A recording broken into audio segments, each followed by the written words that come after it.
Let the truck!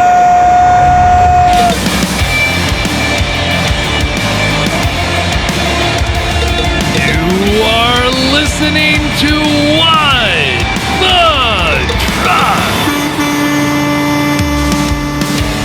Welcome back, everyone. It's What the Truck. I'm Thomas Wasson. As they would say on the internet, it's Wednesday, my dudes. Or dudettes, depending upon your choice. But we've got a great show going on today. We're going to be taking a look at some news and headlines first. And then we've got two guests that we're going to be talking about. The first one, Nate Vies, the Associate Vice President of Business Development at Altitude by Geotab. So we're going to be talking with the folks at Geotab coming up in this first half. Second half of the show, all about rails. We're going to be having Stuart Charles. He's a writer for FreightWaves.com and Trains.com. That's right, the best domain ever is also owned by us. So get motivated, get hyped. Going to be some good stuff. But before we dive in, we want to give a shout out to our sponsor, Truck Stop. You want to check them out? Roll the clip. Spend less time searching and more time hauling loads with the Truck Stop Load Board. Find the right load at the right time to put more money in your pocket. Learn more today. Definitely check them out, truckstop.com. Also, big congratulations. They have recently turned 30, which is a big deal, especially in the freight world, because it's literally like dog and cat years. I may look very young, but I've been in the industry for 10 years, and I feel very old. So, big shout out to the folks at truckstop.com. If you're ready to move more freight, make more money, and manage your freight business with speed and confidence, look to truckstop.com for tools that transform the way you move freight. Learn more. Truckstop.com. Sweet. All right, let's dive into some headlines here. This one's pretty cool. Got a lot of good stuff. Let's kick it off. The first one is going to be a semi-trailer has had $15 million in Apple products and semiconductors stolen in Nevada. FreightWaves' Eric Kulis writes that the shipment's transportation was managed by Seva Logistics, and so lost over $15 million in products. Detectives are actively investigating the theft, which occurred on July 4th, according to the Reno Police Department in a news release. They said that the manager arrived to find that a company trailer that was loaded with merchandise had been stolen. They also said at the time the total loss is unknown when they put out that initial statement. For the folks at Seva, they're one of the largest third-party logistics providers in the world, and they had dispatched a truck to deliver the load from one of its facilities in Sacramento, California, to the Sierra Air Freight Express in Reno, a person with close knowledge told FreightWaves. So the source was not named because obviously if you lose a bunch of iPhones, it's a very sensitive and ongoing investigation. Next one. In other news, unfortunately, more bankruptcies. This one is a 400-truck operator called Carol Fulmer has ceased operations. The Florida-based trucking company had operated for more than 70 years. The carrier itself had over 400 trucks and 1,700 trailers. Approximately 600 employees will be laid off as operations have ceased. The company plans to offer them 60 days severance pay as it winds down. According to the Claremont Sun, who broke the story, Carol Fulmer attributes its financial woes to a surge in lawsuits and the challenges of the Great Freight Recession. Currently, the deepest downturn in the history of the freight market. Those of you who don't remember, it began in March 2022. Switching gears a little bit here, we're going to be going into the autonomous space. These are the folks with Gatik. They have unveiled Arena, a next-generation simulation platform for autonomous trucks. The AI-powered ecosystem is part of the NVIDIA Cosmos integration, and the company is going to use it to scale and develop its autonomous vehicle systems. So it is built in-house and has a photorealistic, structured synthetic data to look at the limitations. So if you're in the AV space, it's very difficult to just continuously run trucks on a test track. Sometimes you need to create the equivalent of a Westworld to test it, especially when we're looking at edge cases as well. You know, we're looking at it from a per million miles or billions of miles instances. That's where we see a lot of the big push. Final news here, this one comes out of Colorado. A Colorado trucking company has filed for bankruptcy. Indian Creek Express, as creditors claim over $3 million, as the business reports up to $50,000 in assets. The company had filed for it on Monday. According to the filing, it had that $1 to $10 million in liabilities, 49 creditors. Top creditors are Daimler Truck Financial Services with 1.9, BMO Bank in Indianapolis claiming 1.3 million, and Cobalt Funding Solutions in New York claiming a little over 186,000. The company itself, it had hauled general freight, metal and building materials, fresh produce, livestock, grain, meat, refrigerated foods. Oh yeah, that's a lot of stuff. So that is extremely wild. So we are continuing to see, unfortunately, a string of bankruptcies as the continuous lingering of the Great Freight Recession continues to make things difficult. So now let's talk about something more fun. Before we bring in our guest, let's see if we can kick out this random packet of videos that I don't know what it's going to be, but I'm going to talk about it. Let's see if it's there.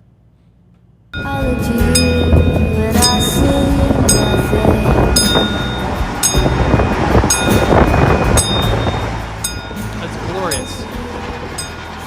His wife said that you need to have a hobby, and so this is what he picked. She was wondering why there was so much noise in the garage at all hours of the night. That is from TikTok. Those of you who missed the video, it is of a man who is driving looks to appear to be a small train out of his garage. Man, we should have saved that for the second one, but let's bring in our guest here. Super excited to be welcoming the folks at Geotab, especially Altitude by Geotab. It's Nate V, Associate Vice President of Biz Dev. Nate, super excited to have you on the show. Welcome to What the Truck. Tell us first, before we dive in, a little bit about yourself. Yeah, thanks for having me, Thomas. I'm excited to be on the show today. So my name is Nate Vay. I'm Associate Vice President of Business Development. Been in freight and logistics really for the past 12 or so years. Started my career working for a 3PL, shipping LTL for many of the trucking companies nationally, and then moved over and worked for DHL Express, a lot of international shipments at that point. The last 7 years, been working with Geotab, and I'll talk a little bit more about what we do here.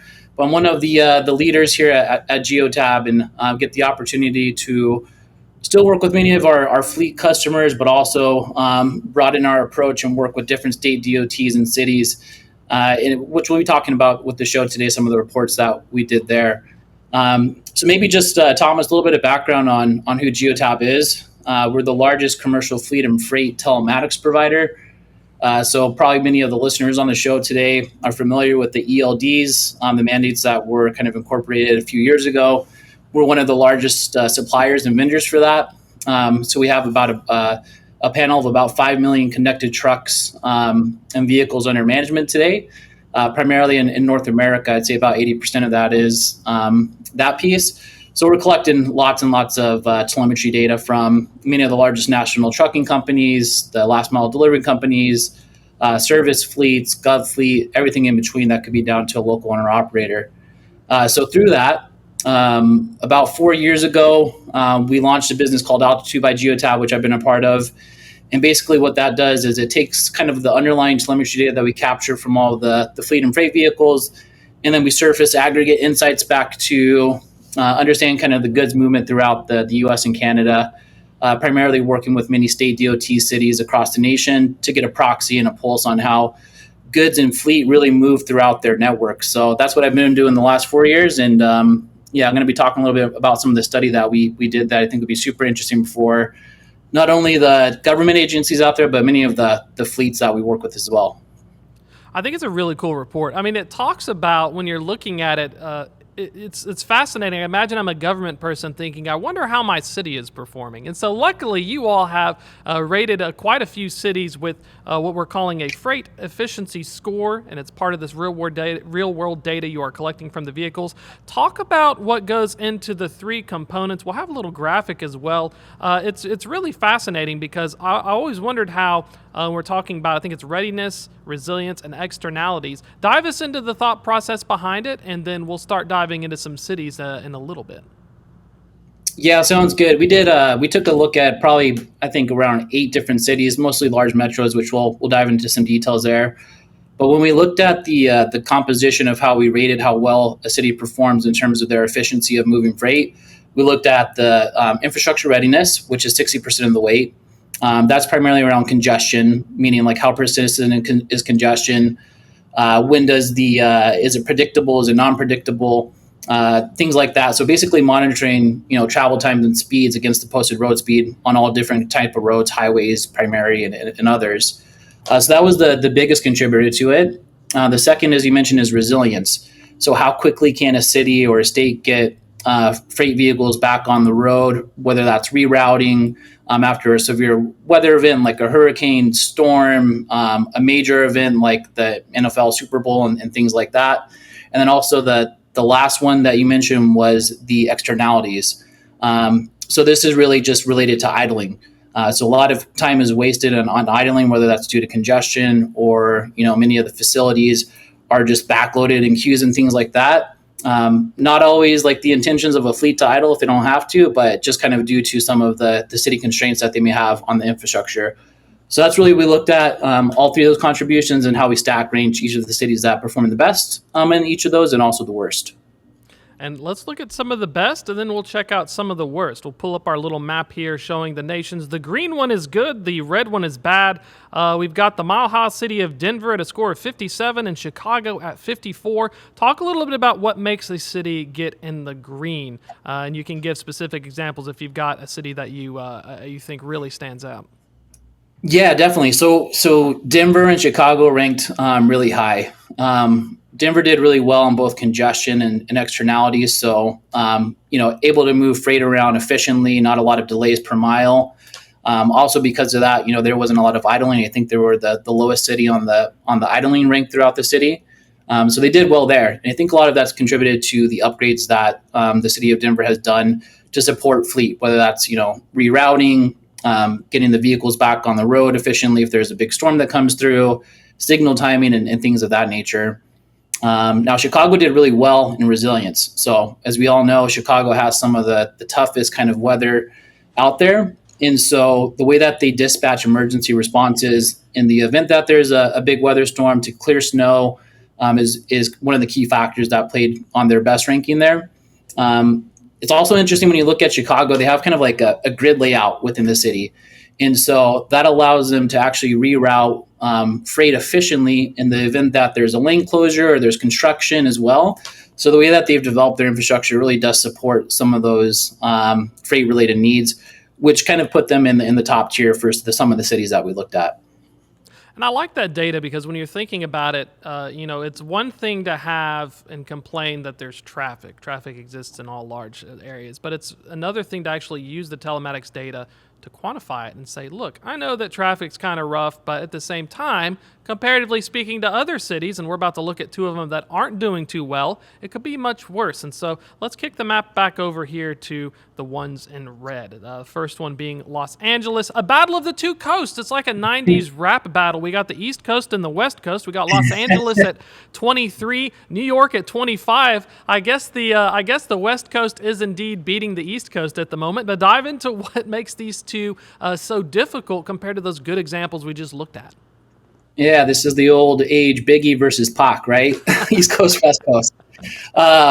So I personally live in Los Angeles, and it's one good to validate that I'm not just going crazy as I drive around on every single road here that there is congestion. But now we have some of the data from altitude to actually prove how bad it is. So one looking at, let's say the East Coast of New York, they're purely just a really dense area. So it's really tough to navigate and move freight around that, their network, specifically heavy duty trucks is just, really hard for them to do. So that is one of the first things I would see is congestion is just persistent, mostly throughout all hours of the day.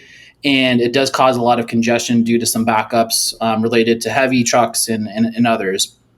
Now, I will say that we work with New York City on a few different factors to improve speeds and things like that. We work with their freight and mobility team recently on altitude to help update their truck master plan for routing. So looking to see if the routes that they've designated for freight trucks is actually efficient or not.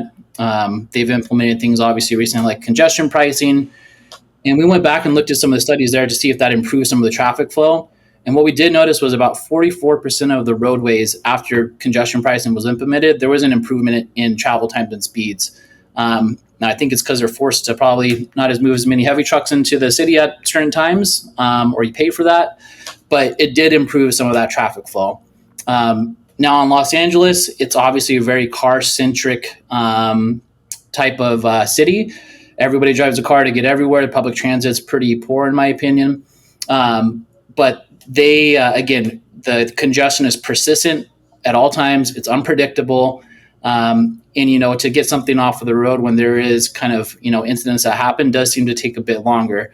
So they do both score very poorly in the congestion levels. They both do pretty well on the externalities, the idling phase, and maybe that's because of the policies that they have in place. But yeah, those two are definitely the ones that need to maybe have a deeper dive into what's going on in their network to see if they can improve the travel times and things like that for freight-related movements. And the fascinating one when we're looking at those externalities, you can see it on the chart where the percentages of the bar, when that goes into that total freight efficiency score, that's wild. So it seems to me that New York and LA, even though one is highly developed and then the other one is very spread out in terms of density, the problem is, like, if I'm looking for an off-ramp, I'm still kind of stuck. So that's where we get that big red thing going on. There we go. Yeah, exactly. Right there. Yep. Yeah, it does increase idling. I mean, if a lot of these trucks are going into industrial warehousing and things like that, cutting across, different communities and things like that, the timing and the signaling could probably be improved as well, which does contribute to some of that larger idle time. Let's kick it down south. I'm from Chattanooga, so there's a very near and dear place to my heart called Atlanta, Georgia, and one of their scores, we've got hurricane season coming up. So I think this is a really cool, interesting thing when we're talking about the resilience and the externalities. Talk a little bit about what went into Atlanta's score, and especially in certain parts down south, what folks should be paying attention to, because I like that hurricane comment, because it's almost like, well, you can give New York and LA a pass on some externalities, but also they don't really have hurricanes coming up there. 100%. Yeah, there's a lot going on. And probably you saw the news of that hurricane, or not the earthquake that happened in Russia. Some tsunamis potentially coming this way. So severe weather events seem to be upticking everywhere. Atlanta was obviously affected, I think, by Hurricane Helene last year, and so we wanted to go back and look to see how resilient they are when it comes to things like natural disasters and others, or big sporting events and things like that. And they seem to do really well, meaning that when an event does happen, they're able to get things dispatched and emergency responses, the roads cleared, rerouted appropriately, that they have the infrastructure in place to support that. I think it's interesting in the fact that we actually work with Georgia DOT and ARC, which is the Atlanta Regional Commission. They're the MPO that supports a lot of the transportation kind of studies and modeling and forecasts on, where should we look to grow and place infrastructure and things like that. So they are very data centric at both of those agencies, which allows them to go back and look at maybe some of the events that had occurred historically, and then use that to model and simulate and build some other plans effectively around, well, what should we do if this happens again? Where were the bottlenecks that happened? What routes should we open up? And so I think a lot of other cities in particular could learn from some of the efforts that, Atlanta and their MPOs and the state are doing across different agencies to kind of help support in the event that, the unimaginable does happen as well. I feel like because they're at a score of 49. I mean, we're nearly in the green. When we're looking at Charlotte next door, 47 as well. We'll pull up the map. So kick up the map real quick, because I wanted to get your thoughts as we're going into the down south, or the deep south. I don't know how deep. I'm from Tennessee. We talk about deep south. I'm thinking like southern Alabama, but let's look at Houston too. I thought Houston was fascinating. I wanted to give you some Houston facts because I learned this when I rode down there a few weeks ago in a truck. One, it has the second largest amount of theaters behind New York. Who would have thought? I wonder if it's for the air conditioning. That's right. There was a native Houston guy told me that. And the second one is they have so much infrastructure because they have private toll roads that have done the equivalent of a Ponzi scheme, where they keep collecting tolls to build more bridges. And so we are going down these bridges, and 3 of them that were like really 200 feet in the air was like, that's private, that's private. Talk about Houston. It's such a fascinating place. And forgive my ignorance, I didn't know it was that large and that big. And so it's got a lot of infrastructure. Houston is large. Yeah, it's surprising how big of a hub Houston is becoming, not for just people, but also just freight in general. Speaking of, I think probably not, I don't know if it's a fun fact or not, but I looked back yesterday to see what was the growth in the amount of the decade of the population in the city of Houston. And I think it was 1 million people have been added to Houston over the last 10 years. Wow. So that's a lot of people, and a lot of people demand a lot of goods delivered to them at their stores and or at their door. And so I think Houston is struggling today because it's hard to keep up in the fact that we have so many people moving here. We have a lot of goods to move around. The infrastructure that we had built in the past isn't able to support the demand that's generated from people and businesses. So that's why a lot of their congestion, struggles, their resilience. I think we looked at the derecho, like those straight line ones that happen, and like for them to get the fleets kind of back on the road after the fact took a lot of time. So the emergency planning probably needs some improvements there as well. And so again, I think it's just a matter of trying to keep up with all the demand that's going on. And what I would recommend is obviously turning to some of the analytics that are out there to understand when these events do happen, what can we do to better plan? Maybe it's not just the city of Houston, but they work with TxDOT and their other MPOs to put some strategies into place that allow them to reroute freight and get people and goods back on the road in a timely fashion in the event that there is, events that happen or just persistent congestion that is occurring in general. Yeah, I feel like I didn't know that about Houston. They simply just had like a lot of marshlands around there. So you fly into Houston, you see all these swamps, and you're like, "Oh, that's really nice." I didn't know you think Louisiana and the Bayou, but that provides a problem for infrastructure readiness because they go under some of these things and they're positioning above sea level, and the next thing you know, there's a line in some of the bridges that shows you how screwed you are, and if the water's above this, you need to like get out. That's you keep the eye on the line. That's kind of the okay. Well, let's talk cool. about some final thoughts as well here. I like the fact that you guys are collecting telematics and data points. It's really big, especially idling and stuff. What are some of the economic benefits when you're having these conversations for cities that are paying attention to this and they're like, man, I really want to be in the green. I want to have that good score. What are some things that they can do based on this report to try and help speed things up, reduce idling, just make things overall a little better? Yeah, so that's a great question. I think there's a few sustainable benefits and there's also economic benefits. One, when you're looking at externalities in terms of just in general vehicles idling, fuel cost is obviously one of the biggest costs to any fleet operator. So if a city improves their infrastructure, helps reduce idling, that's going to save a ton of money back to the fleets on that piece. Also, just going towards a lot of these kind of sustainable goals that many cities do have. Reducing idling obviously reduces GHG emissions, just better for all communities that are around a lot of these kind of congested warehouses that move a lot of freight. So that is definitely one. And then also just identifying like where I'd say biggest bottlenecks are, not only on highways, but down to some of the other corridors as well. Like city planners often think about people and passenger vehicle movement. I feel that fleet and freight often gets neglected. So one, taking the time to understand how fleet and freight operate in your city, and then do some proactive things like signal retiming, corridor progressions, and others, really to improve the travel times of getting goods to businesses or people of the like. That's going to be better for everybody, and it's going to help our fleet customers personally, get more goods to their customers as well, which obviously helps their kind of top and bottom lines as well. Perfect. Nate, thank you so much for hopping on, giving us the information as well. Super, super cool stuff. If folks want to learn more, download the report, check it out. What's the best way to get more info? Yeah, just go ahead and jump into altitudebygeotab.com in your Google browser. It'll take you to the link there.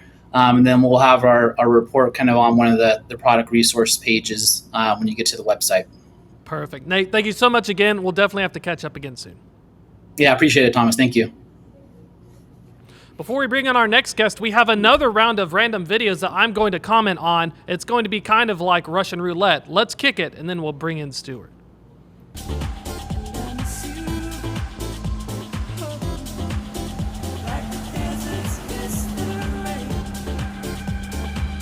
That looks like a Barbie dream car speedboat. I'm feeling like that gets really close. That is wonderful. I wish I had one of those. Doesn't even matter with the hot pink. I'll never get run over on the oceans or the waterways. So shout out to our crew for putting together some movies for me. Oh, there's one more with lawnmowers. Kick that one over too, then we'll bring him in. Bud Light presents Real. It looks like they're hauling, it's multiple lawnmowers. Oh my gosh, I feel like Anchorman. Beautiful. Listeners who are just looking at this, there is somebody towing approximately 2, 4, 6 lawnmowers behind them. No, it's 5. It's kind of like if you have a bunch of kids and you're carrying them all around. It looks like they're attempting to mow their lawns with a combination of them. It's glorious. So check it out. Thank you, TikTok, for a little bit of interesting stuff. Speaking of interesting stuff, we have a lot of stuff going on in the rails. I'm normally a trucking guy, so I need to bring in some rail people to tell me what the heck is going on, because it looks like the first time we're going to be doing finally coast to coast since we built the dang the railroads may be happening with some mergers and acquisitions. So we're welcoming on our next guest here. It's Stuart Charles. He is a writer for FreightWaves and Trains.com. Stuart, pleasure to have you on. Welcome, sir. Thank you for having me, Thomas. Tell us a little bit about this backstory. Who's merging? What's happening? It feels like a week has gone by and it went from like zero to redneck. Give us some backstory first, then we'll dive into what it means. Well, Union Pacific, which is the largest by market capitalization railroad in this country, has come to a acquisition agreement with Norfolk Southern, which is the big Eastern Railroad, or one of the 2 big Eastern railroads. And this is going to be a historic deal if it's approved that will likely touch off the final round of major railroad consolidation in this country, and it will establish the first freight transcontinental railroad. And looking going on behind the scenes, I know that deal making can take a hot minute, but was this something that very sudden, or over the years of your reporting, have the rail folks always kind of been thinking, are there ways to merge? I was very curious about that because, you know, for a casual observer like me, it's like, oh, there's a report. Oh, these guys are wanting to merge versus, you know, maybe someone who's in the beat. Well, if you run a company of any substantial size, you're always fielding calls from bankers and investment types wanting to sell your company or merge it. So I can't believe this is something that was spur of the moment. It's something that's got to be in the works for quite an extended time. Now, there are new, tougher merger laws and regulations established in 2001, which seem to, on the surface, make such a tie-up problematic. No one's tested those rules. But I guess the feeling is now that with the new administration that's business friendly, that the time is right. And also we've seen that growth among the Class 1 railroads has stagnated. So if there's nothing left to grow and you've already wrung all the extra cost out of your system, the next logical step would be to merge with an appropriate partner. So let's say this merger gets approved. Let's pull up the map real quick. It's from the trains.com website. It's going to be of what the unified network may be. So we have the potential to go from like Los Angeles all the way to like New York, theoretically. Talk a little bit about what that would mean. And then why is it that everyone has to stop in Chicago? There's something else fascinating about, I didn't know about trains, where they just had to stop somewhere and hand it off to someone else. Chicago has long been a traffic jam of rail and commerce going back, over 100, 150 years. But while that's on the surface is an issue, there are other places where railroads hand off to each other. You can see on the map St. Louis, Memphis, New Orleans is another place. And to point of fact, there hasn't been a clamoring, certainly by shippers, that they need a one-line route across the continent. There are plenty of handoffs that go on every day, and they're almost always fairly smooth. It's just a matter of you've got 2 bills instead of 1. So that might be one of the advantages to this kind of tie-up, that you're going to reduce paperwork. But it's not that difficult to ship something from the East Coast to the West Coast, point of fact. And one of the articles that recently came out was the CEOs, they said it's going to be reversing the freight decline. Basically, the merger will spur traffic growth. I'm assuming that the CEOs are thinking, well, now that we're providing this new capability, maybe they will want to try coast to coast. Talk about some of the shipper reactions. I think we posted on the FreightWaves site that some shippers, I guess, are a little concerned if somebody has all the keys to the metaphoric rail kingdom, so to speak, on some of these line ownerships. Well, we've certainly seen that the organizations, umbrella trade organizations that comprise really hundreds of shippers, and I wrote this yesterday, actually lining up against the merger because the past is prologue, and we've seen from anything of past mergers that traffic issues and traffic jams in certain areas go along with these mergers. Union Pacific itself in the 90s had a massive problem in the chemical area out of Texas when it acquired Southern Pacific. And that was notable for the fact that it's still of recent memory, and people haven't forgotten just how bad that can get. And also more recently, Canadian Pacific Kansas City did a information technology, a computer changeover in the Kansas City Southern territory down Louisiana, which turned into a massive jam for them, where they actually had to send people in the field to locate individual rail cars visually. So it's not unexpected that these issues will take place. And the shippers, I can't argue with them. If you go from, say, 2 carriers to 1, well, where's the competition there? And why would people want to suddenly pile in to be served by a monolith instead of competitors? It seems something that's got to be unwound carefully by regulators. And I'm kind of curious as well. Have you heard of anything from some of the intermodal operators? One of the fascinating things I read was JB Hunt. There's Hub Group. There's Schneider. A lot of these folks, it's almost like you pick a friend of the dance. You know, you put in for one of these rail carriers. You're the intermodal supplier. You may be providing the chassis. Now these two are combining, and they may have had different deals. Is there any concerns with that? I can only imagine that I'd hate to have a situation where they say, "Oh, by the way, we just combined. I don't need your services anymore, and I bought all these, containers and chassis." I think that's a great point, and I think we'd have to see some reaction down the line from a JB Hunt or from a Schneider, because many of the providers are longtime partners of specific railroads, and this is going to ripple throughout the intermodal supply chain. They're going to have to decide, well, we want to be with them, or we want to be with a new partner. So I think you will see some change, but I also think you'll see some concessions that will reassure some of those intermodal providers that the service is not going to be disrupted, or it's really going to be improved.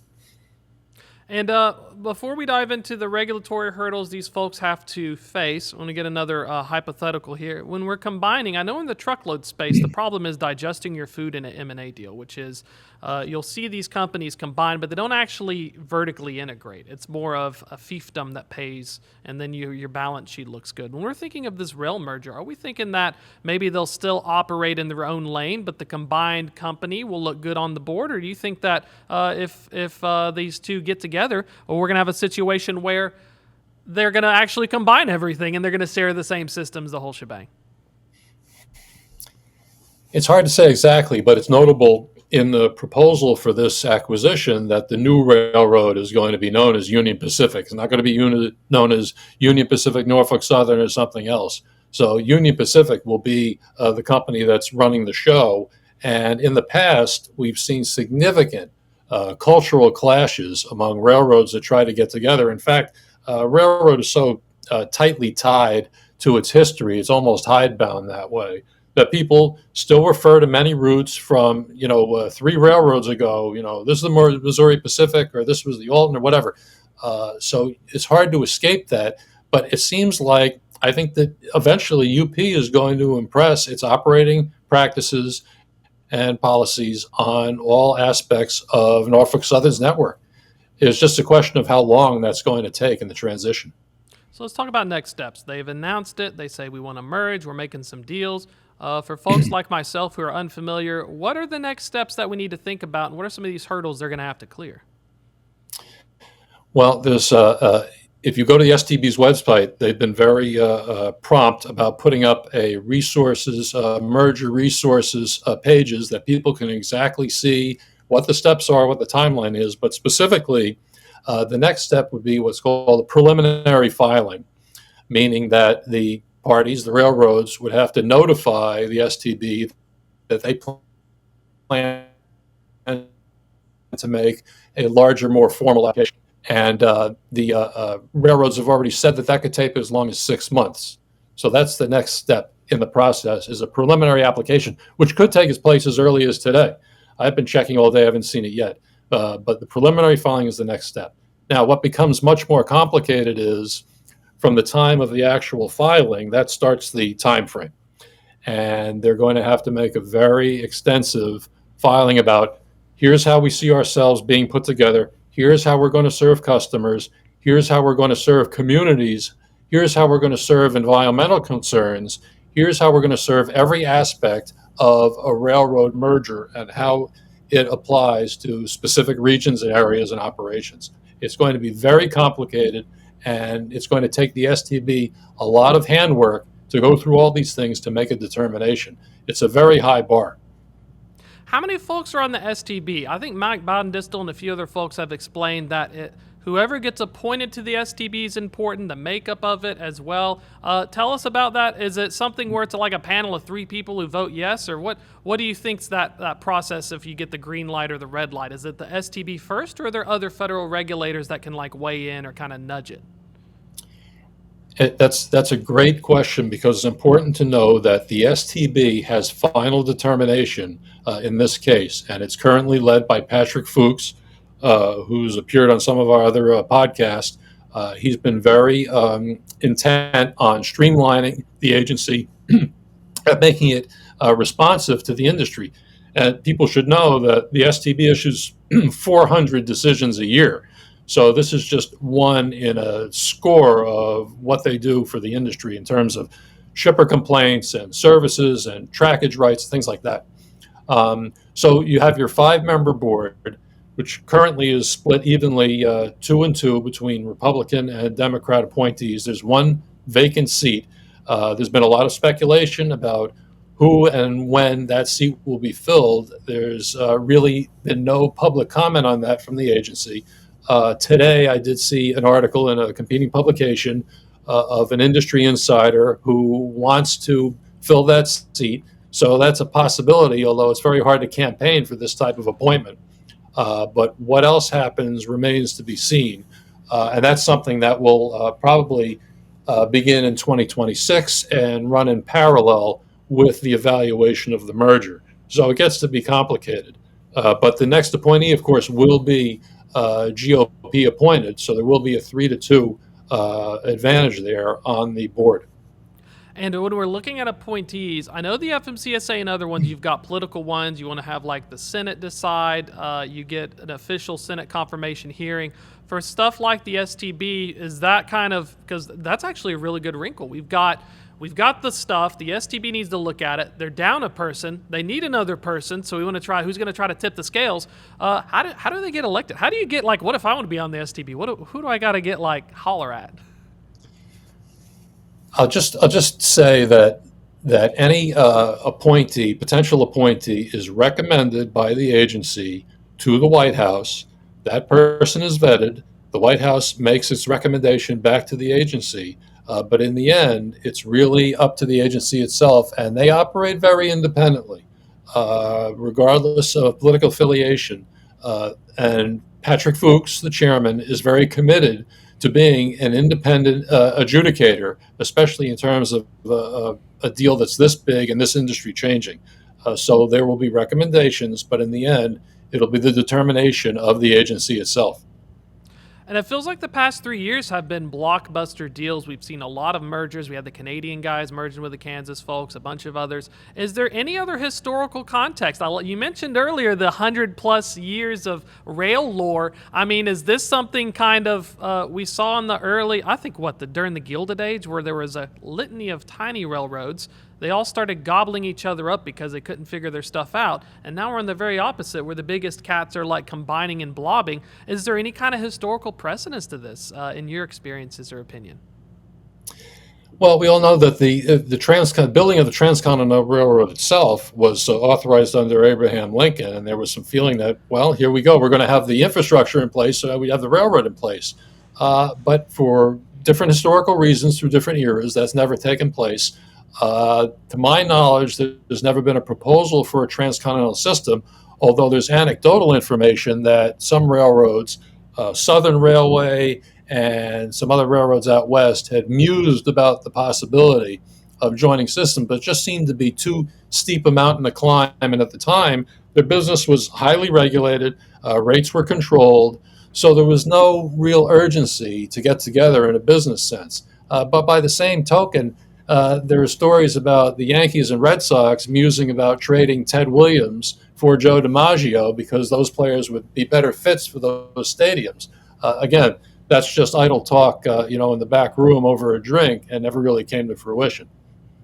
Final thoughts. Thank you so much for hopping on and helping me understand the rails. It's been very helpful for me because I didn't know there was so much going on under the surface. Surface Transportation Board joke right there. But so in addition, we've got two big goalposts. We're waiting to see for them to submit their plan on how it's going to work. So that's one of the big hurdles. The second hurdle, of course, is the STB is going to have to go through the plan, give their notes and critiques. The third one is the STB needs another person, so that way we got to vote, because what if it's a tie? Is there any other things that folks need to be paying attention to, or what is on your radar for next steps as we're going through? It feels like the news has suddenly, in the past 2 weeks, it's gotten quite a lot of stuff, a lot of noise. What are you looking at top of mind as well as we're moving forward? I think two things here. First, there's a very real possibility that the other two Class 1 railroads, BNSF and CSX, don't want to be left out of the competitive arena, and there's always been some reporting that they've been in talks to maybe get together for a merger. So then you'd actually end up with two transcontinental systems. So that's a possibility, and that would have to be evaluated in parallel with the UP-NS merger. And also, the fact that this is such a big and complicated deal that's going to reverberate through the entire domestic supply chain means there'll be concessions by the railroads as part of their merger filing saying, here's how we're going to take care of shippers, and here's how we're going to evaluate their needs. And the STB will similarly evaluate those type of shippers as well. So I think no stone will be left unturned as this deal progresses. Well, we got a lot of stuff to talk about, and thank you so much for your excellent reporting as well on it. If folks want to check out more of your writing, what you're working on, what's the best way to get more info?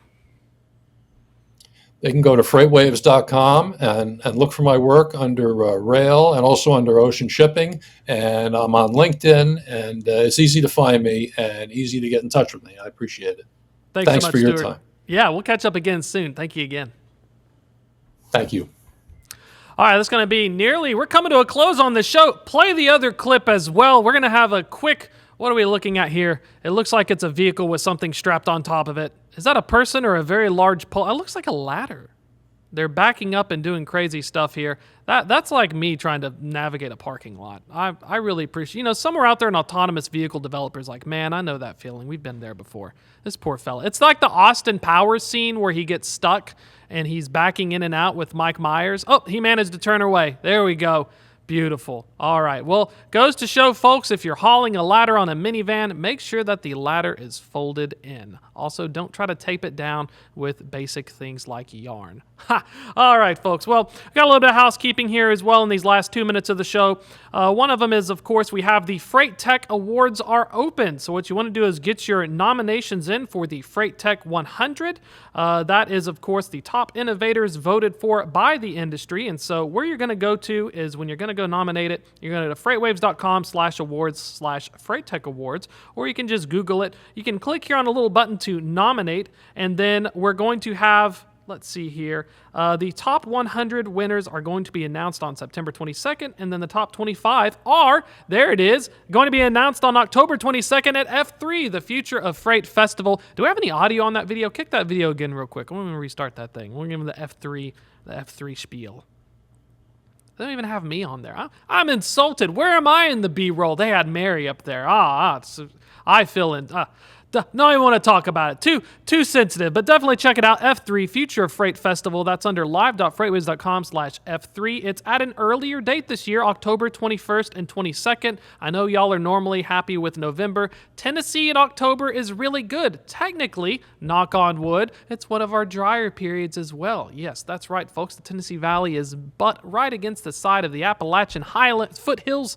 We're technically the foothills, and the Appalachians have what's called a rainforest. You wonder why we get more rain than Seattle and other places in the world? That's why. It's pretty wild. So definitely get out there, buy your tickets, October 21st through 22nd. You'll get to see me and a lot of other great speakers. While you're at it, check out the live.freightwaves.com. We have some upcoming events. There's also one going on in, Let me see here. We have cross-border logistics one coming up too. So, hey, that's a wrap. We got events, we got stuff, we got content. Great guest today, great stuff. Thank you all so much for watching. If you're catching us, FreightWaves, YouTube, Apple, Spotify, wherever you may find your podcast needs. That's a wrap for this show. Thank you all so much. I'll catch you later.